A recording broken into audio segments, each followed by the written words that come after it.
The carriage turned through the Elm Avenue at 4:30 on a Tuesday in April, and Rosalind Ashworth, Duchess of Whitmore, sat with her hands folded in her lap and watched the house come into view the way a person watches a wound they have learned to live with, carefully, from a distance, with the particular dread of someone who knows the moment of contact is coming. 3 years, she had told herself. In the rented cottage in Dorset, with its low ceilings and its good kitchen garden and its reading circle that met on Thursdays, that she had made her peace with Whitmore Hall. She had told herself that leaving was the bravest thing she had ever done. She had told herself, in the particular quiet of early mornings before anyone else was awake, that she did not miss it. The carriage wheels hit the gravel of the drive, and the house rose before her in the April light. Every window where she remembered it, every stone unchanged, and the 3 years of careful telling collapsed in a single breath.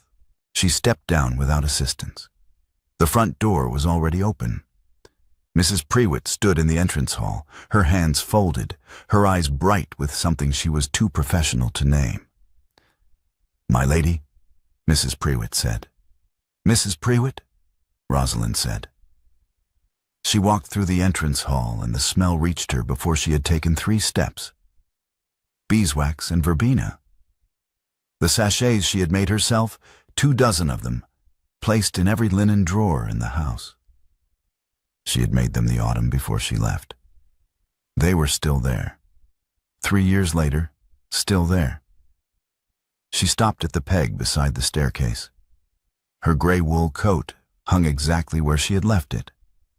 The one she had decided not to pack because it was too heavy for Dorset. It had been brushed. Recently, she thought, from the look of it. Someone had brushed it and hung it back. She opened the morning room door and looked through the window at the east garden. The verbena was alive. Barely.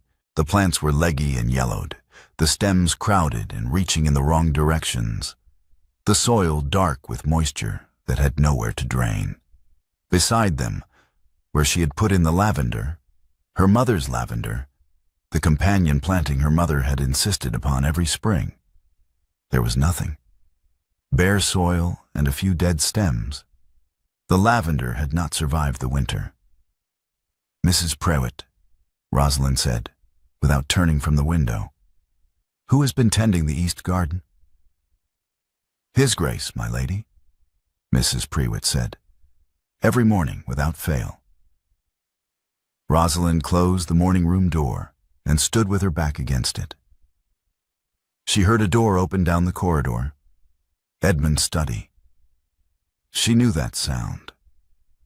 The particular resistance of that door, the way the handle turned before it gave. She had heard it 10,000 times. He appeared in the hall. He was wearing his morning coat, and his hair needed cutting, and he looked exactly as she remembered him, except for something around the eyes that she did not have a name for yet, and did not intend to examine closely. He saw her. Neither of them spoke. The hall clock ticked 4 seconds. She counted them without meaning to, the way she had always counted things when she needed to keep her hands still. "Rosalind," he said. "Edmund," she said. He looked at her the way a man looks at something he has been trying to remember the exact shape of for 3 years and is now discovering he had it right. "Philip said Tuesday," he said. "It is Tuesday," she said. He stood in the center of his own entrance hall with his hands at his sides, and she looked past him at the morning room door, and then back at the coat on the peg, and then at the hall table where a breakfast setting had been laid for 2. She could see it through the open dining room door, the second place, the second cup, set as though she had only stepped out for the morning. "You did not change anything," she said. He answered quietly, "No." "Not the coat, not the sachets, not the breakfast setting." He held her gaze. "No." She waited. He did not add anything. Edmund had never been a man who added things. That was precisely the difficulty. 3 years, Edmund, and the house looks exactly as I left it. He was quiet for a moment, and then he said, I did not know what to change. I did not know what any of it meant. She set her bag down on the hall floor. She looked at him directly, which she had been avoiding since she stepped out of the carriage. That is why I left, she said. Behind her, through the morning room window, the verbena pressed its yellowed stems against the glass in the April wind, and the soil around its roots was darker and wetter than it had any right to be, and the bare ground beside it held the ghost of the lavender she had planted the week her mother died. Mrs. Prewitt carried Rosalind's trunk upstairs herself, which was entirely unnecessary and entirely characteristic. And on the first landing she said, with the careful precision of a woman choosing each word like a stone for a path across uncertain ground, I should mention, my lady, that the county has understood you to be visiting family in Dorset these 3 years. Rosalind stopped on the stair. Visiting family, she said. Your aunt, my lady, in the general understanding. Rosalind turned to look at her housekeeper. Mrs. Prewitt met her gaze with the steady expression of a woman who had been managing the consequences of other people's decisions for 30 years and had developed considerable patience for the process. And what does the county believe about why I have returned? Rosalind asked. For your brother's wedding, my lady, Mrs. Prewitt said. As is entirely expected, there has been that is to say, there are no questions. No questions, Rosalind repeated. No, my lady, Mrs. Prewitt said. Rosalind turned back to the stairs and continued upward, and Mrs. Prewitt followed, and neither of them said anything further until they reached the bedroom door. The room was exactly as she had left it. The hairbrush on the vanity, her silver-backed hairbrush, the one with the initials her mother had given her at her wedding, sat in precisely the position she had set it down in the morning, before she left. The book on the bedside table was still marked at page 112, which was where she had stopped reading the night of the midsummer ball, because after midnight she had not been capable of anything as steady as reading. The curtains were the same. The coverlet was the same. The chair by the window still held the shawl she had decided not to pack, because she had packed it, and then taken it out again, and then left it, because she had needed to make a decision and stop. Rosalind stood at the bedroom window and looked down at the east garden. From here she could see the full extent of it. The verbena in its crowded, yellowing rows. The bare soil where the lavender had been. The path she had laid out herself with stones from the south field, still there, still straight. Mrs. Prewitt, she said. My lady, Mrs. Prewitt answered. I will stay through the wedding, for Philip's sake. Yes, my lady. I will require the guest room to be prepared for Miss Harriet's mother when she arrives on Thursday. The east-facing room, not the one above the kitchen. The chimney in that one draws badly. I'll see to it this afternoon, my lady. And I will need the kitchen menus for the week. The florist will need to be contacted by tomorrow morning. Of course, my lady. Rosalind put her fingers on the cold glass of the window. Below, the verbena moved in the wind, leggy and reaching. Mrs. Prewitt, she said, who has been watering the east garden every morning? There was a brief pause. His Grace waters it himself, my lady, Mrs. Prewitt said. He will not have anyone else touch it. Rosalind did not respond to this. She kept her eyes on the struggling plants below and said nothing, and Mrs.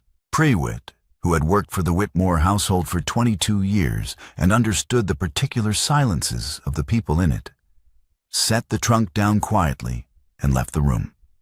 Philip arrived at Whitmore the following morning in a state of barely contained anxiety that expressed itself as cheerfulness, which was a family trait Rosalind recognized from their father and had never found particularly useful. "Rosalind," he said, finding her in the morning room with a cup of tea and the florist's catalog. "You look well. You look formidable.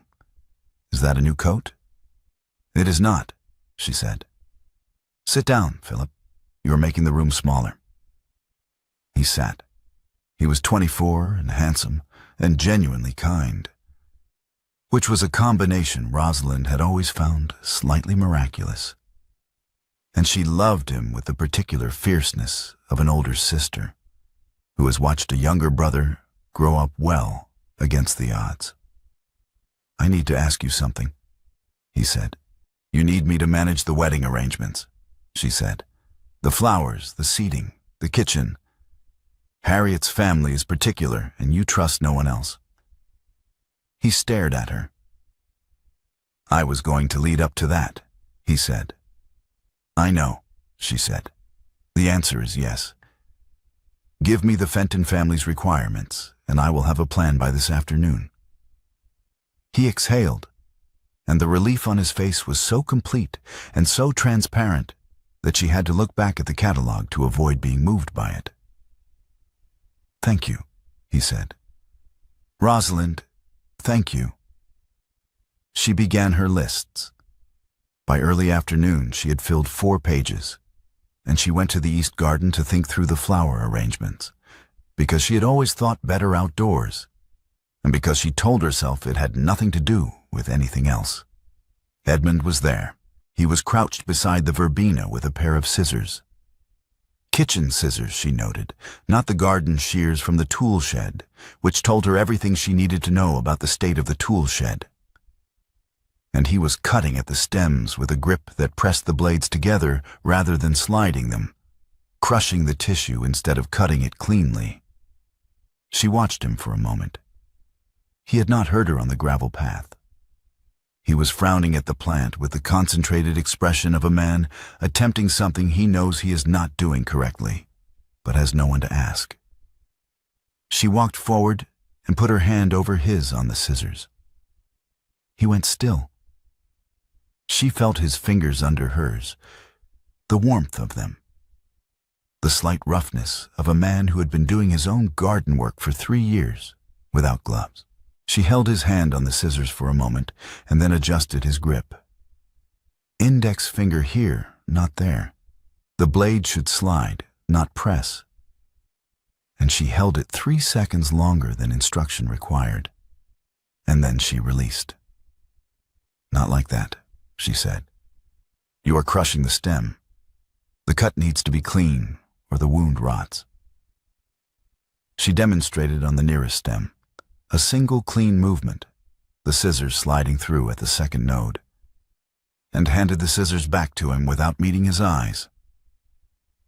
"The second node," she said. "Not the first. And the lavender is dead because it needed to be in the ground before the first frost. It cannot be replanted until May." She walked back inside without another word. The rehearsal dinner was on Thursday evening, and Rosalind moved through it the way she moved through all things that required management, with the calm efficiency of a woman who had learned early that visible effort was a form of weakness and had constructed her competence into something that looked, to the uninformed observer, entirely effortless. She redirected a footman with a glance when he was about to place the wrong wine on the wrong end of the table. She changed a placement card between the fish course and the meat course because she had noticed 3 minutes into the dinner that Sir Andrew Fenton and old Lord Carew had a history that would make the current seating arrangement unpleasant for everyone within 4 chairs. She managed a conversation between Harriet's mother and Lady Carew that had been developing toward disaster by asking Lady Carew a question about her garden that required a 12-minute answer. Edmund watched from across the table. She noticed him noticing. She had always noticed Edmund. That had never been the difficulty. The difficulty had always been that she could not determine, from the watching, what he saw. The neighbor to Rosalind's left, Mrs. Alcott, a pleasant woman from the neighboring estate, who had been at Whitmore for every significant occasion for 20 years, leaned toward her during a lull and said warmly, "3 years in Dorset, Lady Whitmore. You must have had a lovely time. How is your aunt keeping?" Rosalind set down her wine glass. "My aunt died in 1819, she said. I was not in Dorset visiting her." Mrs. Alcott's face went through several expressions in rapid succession. The table had gone quiet enough that the words had carried. Edmund, across the table, did not move. His fork was in his hand, and he set it down. And he became very still in the way that a man becomes still when he understands that something has just changed, and he cannot yet calculate the extent of it. Rosalind did not look at him.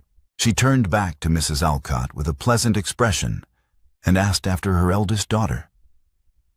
And the conversation moved on, and the dinner concluded with the Fenton family expressing themselves satisfied with the arrangements, which was the best outcome Rosalind had been aiming for. Afterward, she stepped to the terrace door.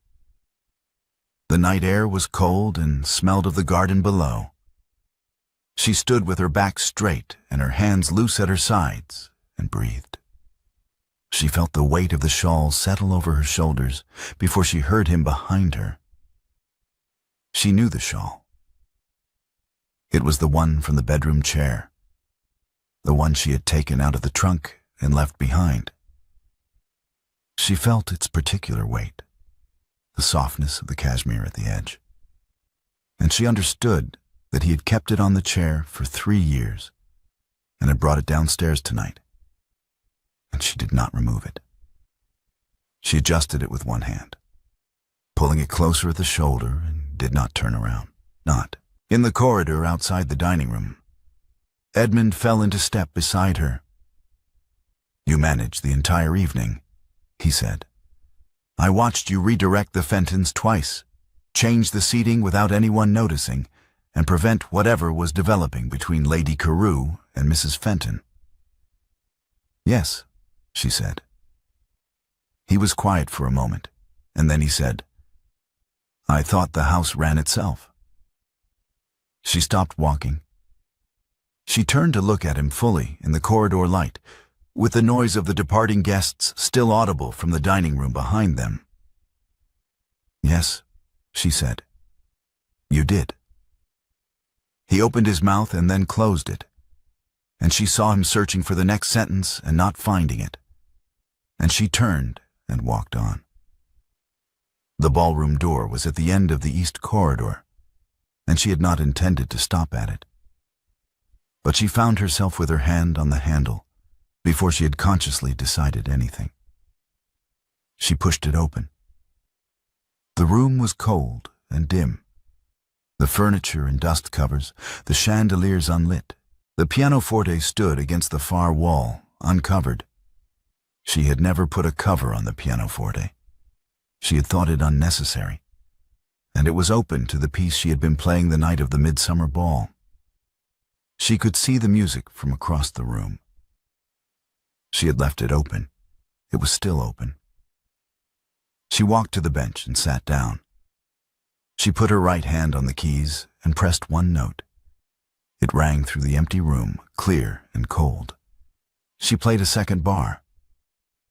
She heard him come in. She heard him stop behind her, a few feet away, and she did not turn. She played a third bar, and then a fourth, and then she heard the sound of his hand settling on the closed lid of the pianoforte beside her. Not on her shoulder, not on her hands, but on the wood beside her hands, close enough that she could see his fingers in her peripheral vision. He began to tap the lid in time with the music. Clumsily, the rhythm of a man who had listened to her play 100 times and absorbed something of the shape of it without ever learning the count. She reached up and covered his tapping hand with hers. She pressed it flat against the wood and stilled it. "You are off tempo," she said.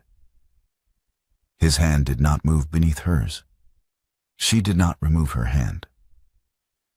Harriet Fenton came to Rosalind's room the following morning, which was not something Rosalind had anticipated, and sat in the chair by the window with the directness of a 22-year-old who had not yet learned that directness was considered a liability in women.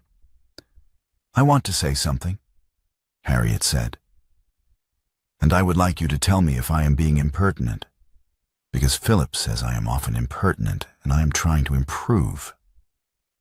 "Say it," Rosalind said.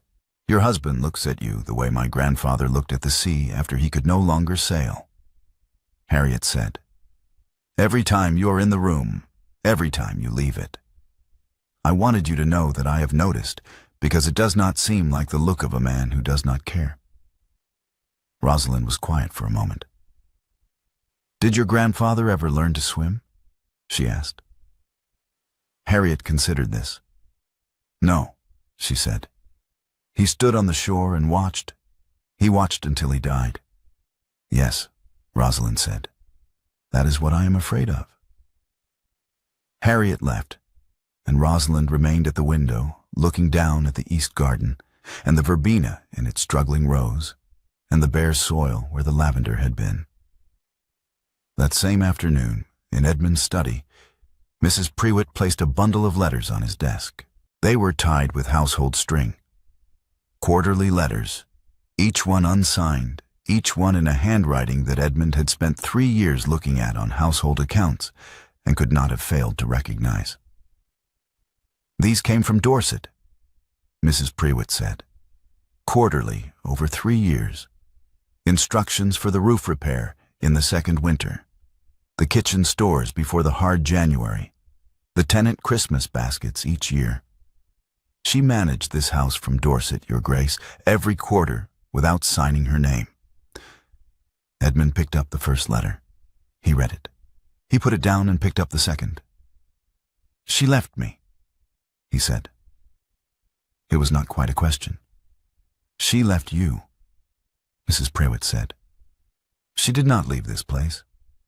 I have been trying to understand, for 3 years, whether you knew the difference." He read all 12 letters. It took him an hour.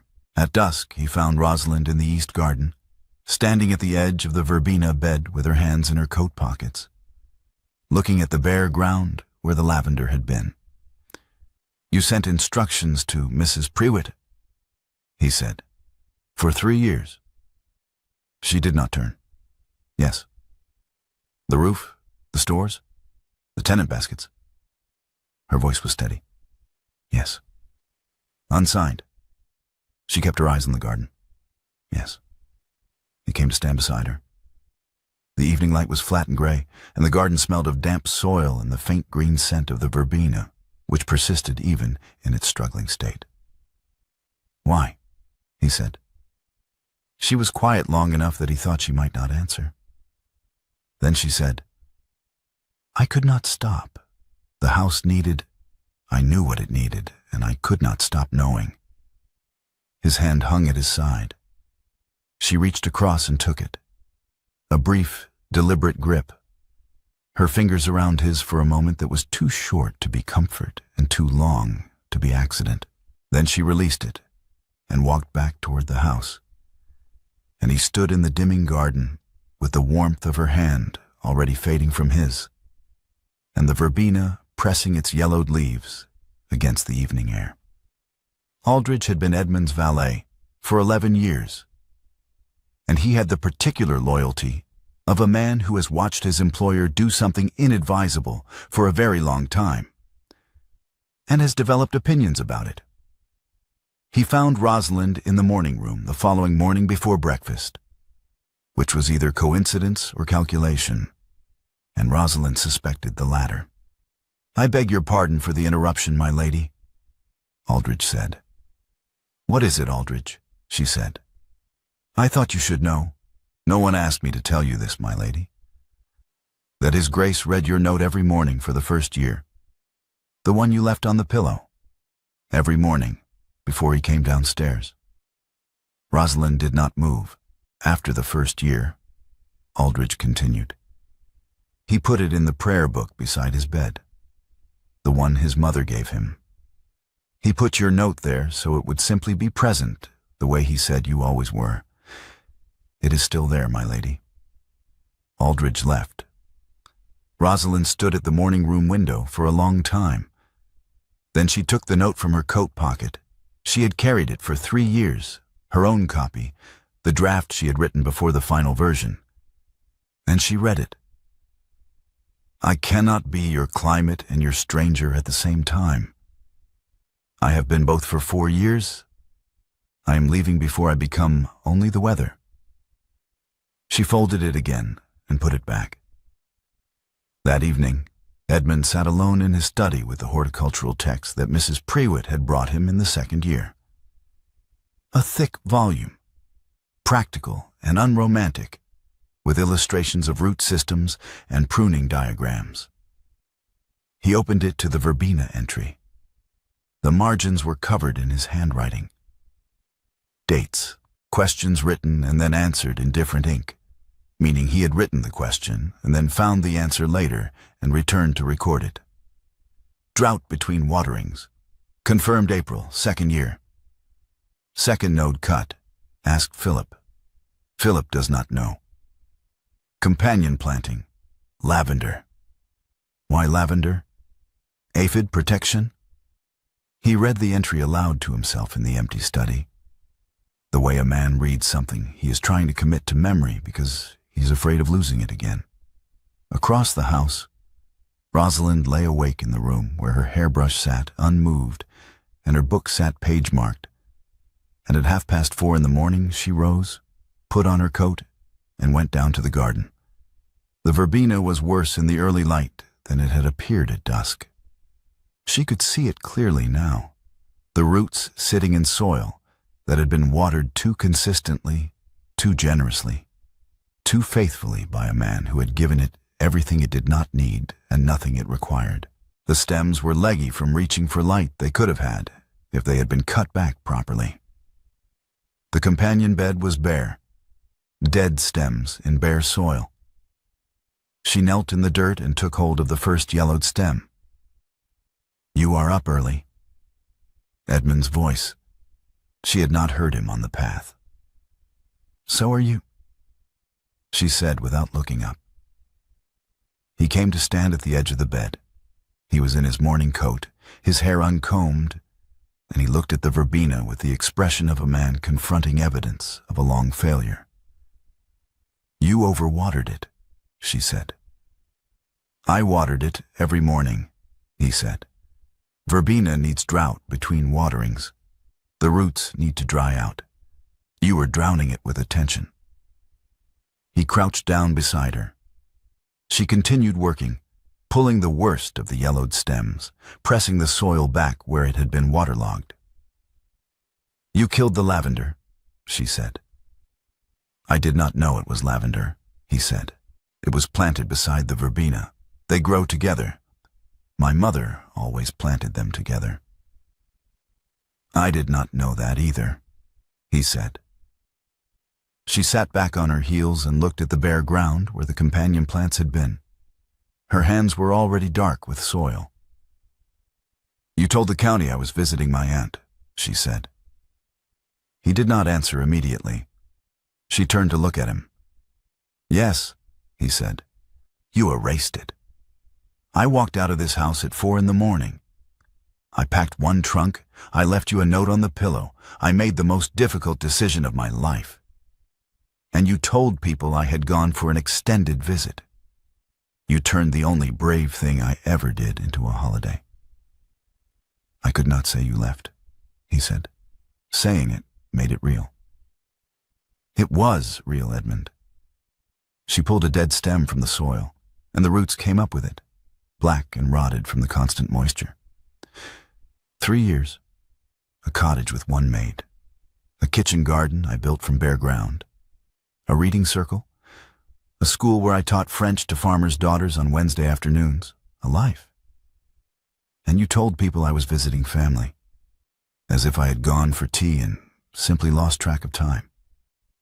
I was ashamed, he said. Of me? Of myself.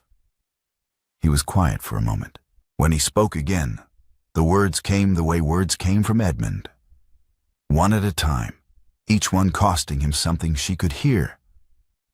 Of being a man whose wife left, and who could not explain why.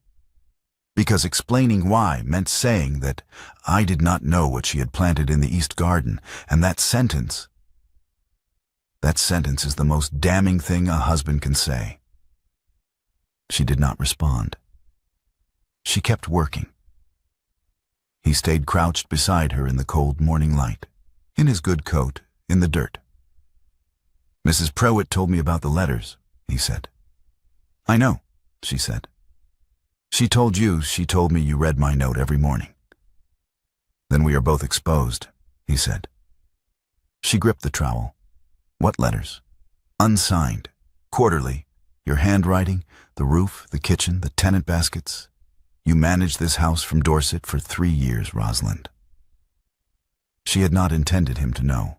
She felt the particular discomfort of a private act made public.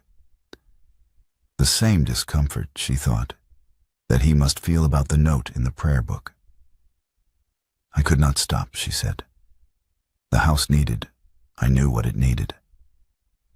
You left me, but you could not leave the house, he said. That is what Mrs. Prewitt said. Mrs. Prewitt talks too much. She said you left because I never understood the difference between the house and you. The trowel went still in her hands. There is no difference, she said. That is what you still do not see. The house, the garden, the seating charts, the quarterly letters, the tenant Christmas baskets. That was not administration.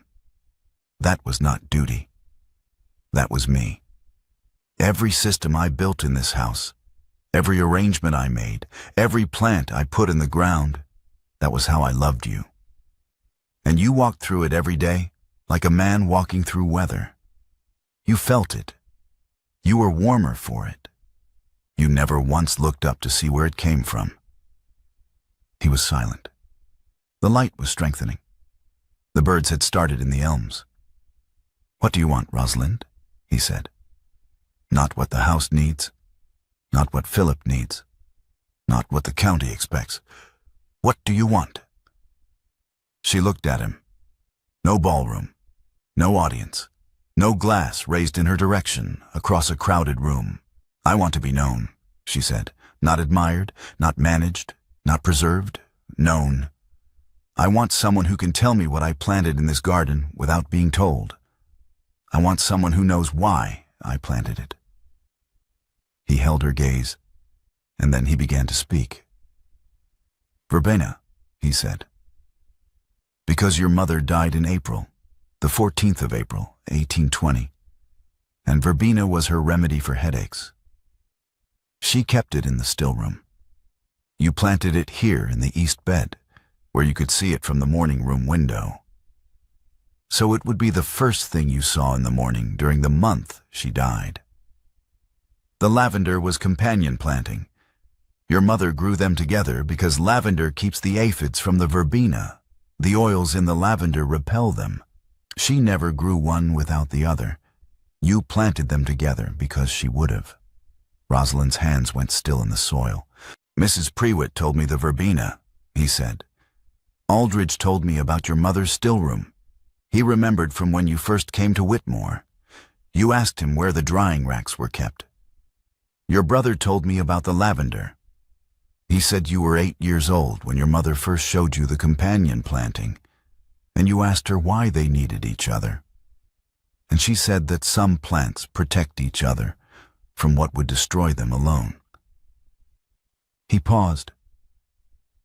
I have been learning your garden the way a man learns a language he should have spoken from birth. I am slow at it, but I have not stopped. She looked at him. He was kneeling in the dirt in his morning coat, with soil on his knees and the early light on his face. And there was no audience, and no glass raised, and no room full of people to receive what he was saying. It was only him, saying it directly, at a cost she could hear in every word. She reached across the struggling Verbena and took his face in both her soil-covered hands, her thumbs on his cheekbones, her fingers in his hair, and she kissed him.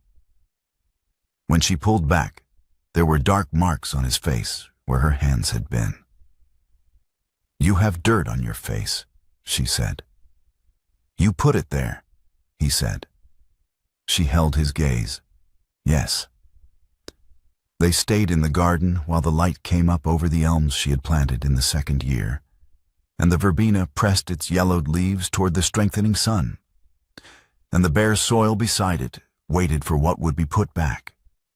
The Whitmore chapel held 40 guests, and Philip and Harriet were married on Saturday morning in April sunshine that came through the south windows and made the stone floor look like water.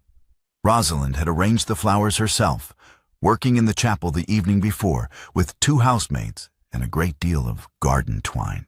She had used verbena and lavender. The lavender bought from the florist in the village, since her own was dead and would not be replanted until May. And she had arranged them together the way her mother had always arranged them. The silver gray of the lavender threaded through the purple of the verbena, each stem placed with the particular attention of someone who understands why the 2 plants belong beside each other. Edmund noticed during the ceremony. She saw him notice, a slight turn of his head toward the arrangement on the chapel windowsill. A pause, a recognition. He said nothing. Afterward, in the corridor outside the chapel, while Philip and Harriet received the guests, Edmund came to stand beside Rosalind. "Verbena and lavender," he said. "Together," she said. He nodded. It was the nod of a man filing something carefully away in a place where he would not lose it.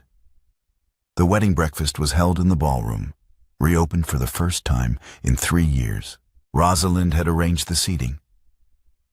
Edmund was beside her, not across the room, not at the far end of the table, but beside her, close enough that she could hear him breathe. Philip's toast was not long. He was not a man who spoke at length when brevity would do, which was a quality Rosalind had always respected in him. "To Harriet," Philip said, raising his glass, "who makes every room warmer, every meal better, every morning worth getting up for. I know this because I pay attention." The room applauded. Edmund turned to Rosalind. His voice was quiet enough that only she could hear it. "You make me feel alive," he said. "I should have said it here, like this. To you, not to a room full of people who were not you." "You are saying it now," she said. 3 years late," he said.